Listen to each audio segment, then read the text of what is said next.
కొరటాల శివతో అల్లు అర్జున్ ఇప్పటికే సినిమా చేయాల్సి ఉంది. కానీ క్యాన్సిల్ అయింది. అయితే ఇప్పుడు మరో అదిరిపోయే బ్యాక్డ్రాప్తో సినిమా చేసేందుకు ప్లాన్ జరుగుతుందట. ఐకాన్ స్టార్ అల్లు అర్జున్ ఇక 'పుష్ప 2' సక్సెస్ని ఆనందిస్తున్నారు. ఈ మూవీ ఇంకా థియేటర్లలో సందడి చేస్తుంది. 2,000 కోట్ల కలెక్షన్ల టార్గెట్గాన్ చేస్తున్నట్టు తెలుస్తోంది. సుకుమార్ దర్శకత్వంలో తెరకెక్కిన ఈ మూవీకి ఇటీవలే మరో 25 నిమిషాల సన్నివేశాలను యాడ్ చేశారు.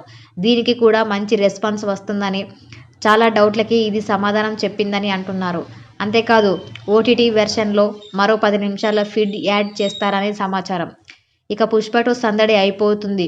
బన్నీ నెక్స్ట్ సినిమా ఎవరితో అనే ప్రశ్న స్టార్ట్ అయింది. అందరూ అనుకున్నట్టుగానే, ముందుగా ప్రకటించినట్టుగానే త్రివిక్రమ్ శ్రీనివాస్ దర్శకత్వంలో ఉంటుంది తెలుస్తుంది.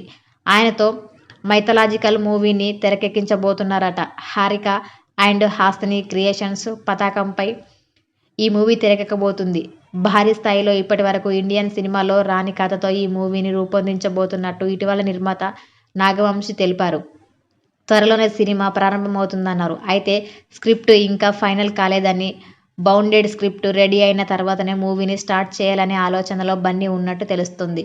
ఇదిలా ఉంటే అల్లు అర్జున్ జాబితాలో ఇంకా చాలా మంది దర్శకులు ఉన్నారు. నెల్సన్, దిలీప్ కుమార్ కూడా కథ చెప్పారు.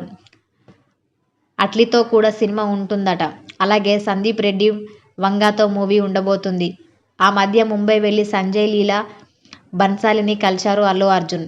దీంతో వీరి కాంబోలో సినిమా ఉండబోతుందనే వార్తలు ఊపందుకున్నాయి. ఈ క్రమంలో ఇప్పుడు మరో దర్శకుడి పేరు తెరపైకి వచ్చింది. కొరటాల శివతోనూ సినిమా చేసేందుకు రెడీ అవుతున్నారట అల్లు అర్జున్. అల్లు అర్జున్, కొరటాల శివ కాంబినేషన్లో ఇప్పటికే సినిమా రావాల్సి ఉంది. దేవరా మూవీ కథని ముందుగా అల్లు అర్జున్కే చెప్పినట్టు సమాచారం. వీరి కాంబోలో సినిమా కూడా అధికారికంగా ప్రకటించారు. ఆ తర్వాత ఇది క్యాన్సిల్ అయింది. ఈ కథని ఎన్టీఆర్తో తీస్తున్నట్టు మొదట్లో ప్రకటించిన